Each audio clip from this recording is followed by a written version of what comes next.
le digital est un des axes stratégiques de développement que nous avons dans notre pays.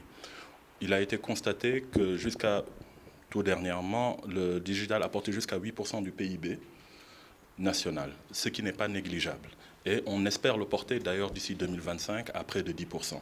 Cela signifie que le digital est un axe non pas juste de développement, mais c'est un axe stratégique de développement qui est transversal et qui porte tous les autres axes. C'est-à-dire que ce qui se fait actuellement en agriculture, ce qui va se faire dans l'industrie, ce qui se fait dans la communication, ce qui se fait dans tous les différents secteurs d'activité auront de plus en plus tendance à dépendre du digital et d'un certain nombre de projets qui vont être portés sur du digital. Donc notre cœur de métier, c'est la formation. Et pas juste la formation professionnelle. C'est pour ça qu'on a une école supérieure polytechnique. Il s'agit de former des cadres de très haut niveau qui vont être mis à disposition du secteur public autant que du secteur privé pour supporter ou apporter les ressources humaines nécessaires au développement de ces différentes compétences. Cependant, il faut constater qu'une chose, on est dans un environnement qui évolue très vite. Le digital d'hier ou d'il y a 10 ans n'est pas le digital d'aujourd'hui.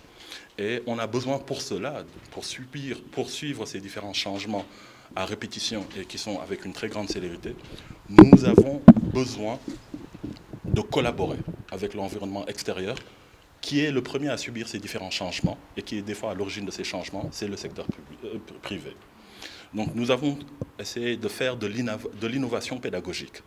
Donc avec ce partenariat, nous pouvons prendre nos étudiants, les mettre dans la même salle que les professionnels qui développent ces mêmes compétences. Et le mettre, pas juste les préparer en salle à aller en entreprise, c'est nous débrouiller pour que l'entreprise vienne dans la salle.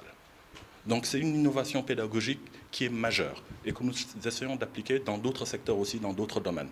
Donc si l'entreprise rentre dans la salle, ça signifie que l'étudiant qui sort a déjà la compétence avant d'aller chercher un stage pour acquérir de la compétence complémentaire. L'objectif est de vulgariser ces contenus et ces référentiels pour permettre aussi de développer l'expertise et de consolider l'expertise de toute la communauté du management de projets et de programmes de la sous-région et de pouvoir être compétitif sur le marché international.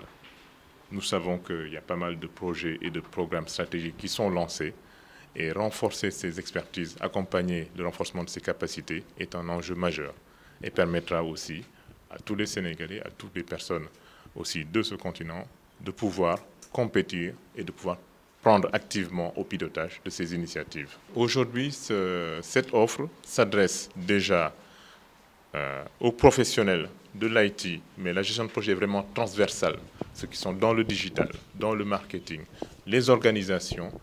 Vraiment, on est vraiment sur des standards internationaux en pilotage de projet au sens global du terme. C'est-à-dire, quand on pilote des périmètres, des budgets, des plannings, des risques, etc. Donc là, on est vraiment sur un pilotage de projet professionnel, donc à un niveau extrêmement élevé.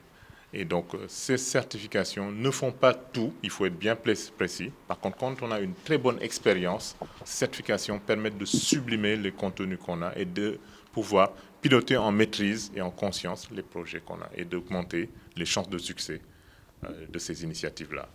Aujourd'hui, ces standards, quand vous partez, en tout cas dans d'autres pays du monde, ces standards parlent à tout le monde. Si vous êtes certifié PMP, vous n'aurez aucun mal à trouver un job dans n'importe quel pays comme chef de projet ou directeur de projet ou même directeur de programme. Et dans les appels d'offres internationaux, en général aussi, c'est un critère d'éligibilité des pilotes de projets ou de programmes. Et l'objectif est qu'on ait aussi, nous, une communauté de personnes certifiées au Sénégal et dans la sous-région pour pouvoir nous-mêmes être acteurs de la réussite des différentes initiatives qui sont lancées.